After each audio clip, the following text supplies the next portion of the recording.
नमस्कार, आप देख रहे हैं द दस्तक 24। बात करेंगे किसान आंदोलन की।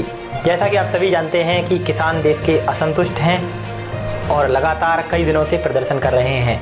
केंद्र सरकार के कृषि बिल के खिलाफ किसानों का आज राष्ट्रव्यापी बंद है।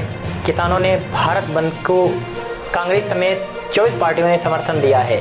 इसके अलावा कुछ मजदूर संघों ने भी समर्थन देने का ऐलान किया है।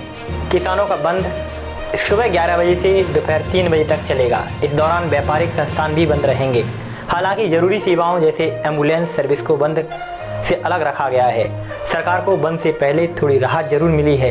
हरियाणा के किसानों का एक गुट सरकार के समर्थन में आ चुका है।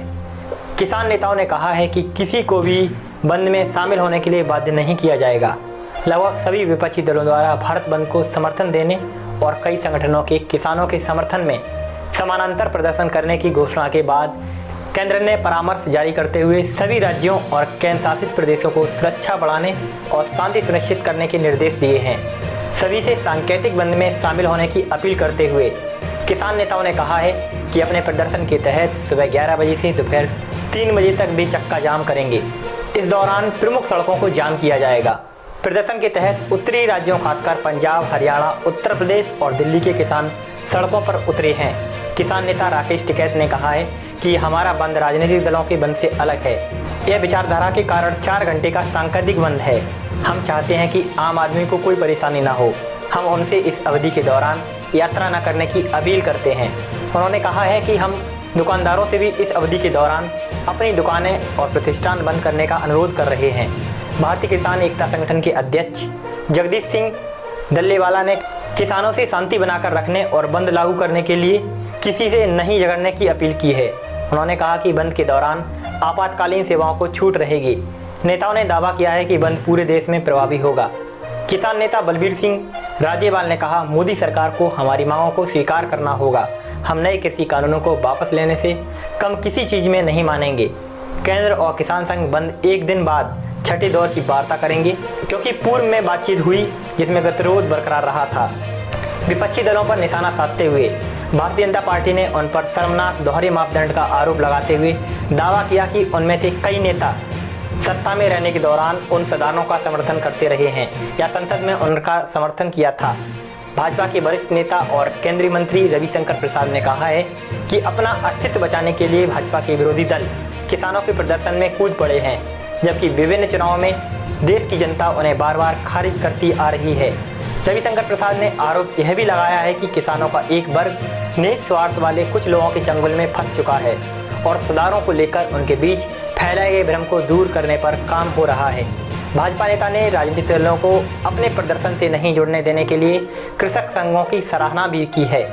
करीब 95 लाख ट्रक मालिकों और अन्य का प्रतिनिधित्व करने वाले देश में ट्रांसपोर्टरों की शीर्ष संस्था all India motor transport Congress ने कहा कि बंद के समर्थन में वह पूरे देश में अपना संचालन बंद रखेंगे। ऐसे में मंगलवार को होने वाली हड़ताल का वस्तुओं के परिवहन पर असर पड़ सकता है। All India railway menses federation ने भी किसानों का समर्थन किया है और कहा है कि उससे जुड़े लोग भोजनावकाश के दौरान धरने का आयोजन करेंगे। करीब 9 लाख सदस्यों वाले रेलवे संघ के समर्थन के साथ ही कई परिवहन संघों और मजदूर संघों के संयुक्त मंच के जैसे Indian national trade union Congress, all India trade union Congress, Hind मजदूर सभा और the centre of Indian trade union ने भी किसानों को बंद का समर्थन किया है।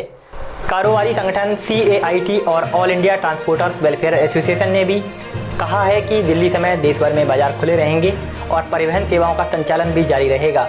Confederation of all India traders की करीब 7 करोड़ कारोबारियों के प्रतिनिधित्व का दावा करती है, तो वहीं AITWA ने कहा कि वह देश में संगठन परिवहन क्षेत्र के 60 से 65% का प्रतिनिधित्व करती है। बंद और प्रदर्शनों के आह्वान के मद्देनजर केंद्रीय गृह मंत्रालय ने जारी देशव्यापी परामर्श में कहा कि राज्य सरकारों तथा केंद्र शासित प्रदेश के प्रशासकों को सुनिश्चित करना चाहिए कि कोविड-19 दिशा निर्देशों का पालन किया जाए और सामाजिक दूरी बनाकर रखी जाए। गृह मंत्रालय के एक अफसर ने बीते सोमवार को कहा कि राज्यों एवं केंद्र शासित प्रदेशों को बताया गया है कि भारत बंद के दौरान शांति और धैर्य बनाए रखा जाए और एहतियाती कदम उठाए जाएं ताकि देश में कहीं भी अप्रिय घटना न हो। नए कृषि कानूनों के विरोध में दिल्ली के सीमावर्ती इलाकों में हजारों किसान बीते 12 दिनों से प्रदर्शन कर रहे हैं। इनमें अधिकतर किसान पंजाब, हरियाणा और उत्तर प्रदेश के हैं। एक संवाददाता सम्मेलन के दौरान संबोधित करते हुए भाजपा नेता रविशंकर प्रसाद ने यह भी कहा था कि 2019 के लोकसभा चुनाव के लिए कांग्रेस के घोषणा पत्र में कृषि उपज विपणन समिति अधिनियम को रद्द करने और कृषि व्यापार को सभी पाबंदियों से मुक्त करने का वादा किया था। आप देख पा रहे होंगे तस्वीरों में कि किस प्रकार किसान आंदोलन करना शुरू कर दिए हैं। उत्तर प्रदेश में भी कल समाजवादी पार्टी ने जमकर आंदोलन किया था, जिसमें अखिलेश यादव और उनके नेताओं की गिरफ्तारी और नजरबंद के मामले भी देखने को मिले थे। उधर दिल्ली से सटे नोएडा में भी धारा 144 लागू की गई है ताकि किसानों को शांति मिल सके। ताज़ा खबरों के अपडेट्स के लिए बने रहें द दस्तक 24 के साथ। नमस्कार।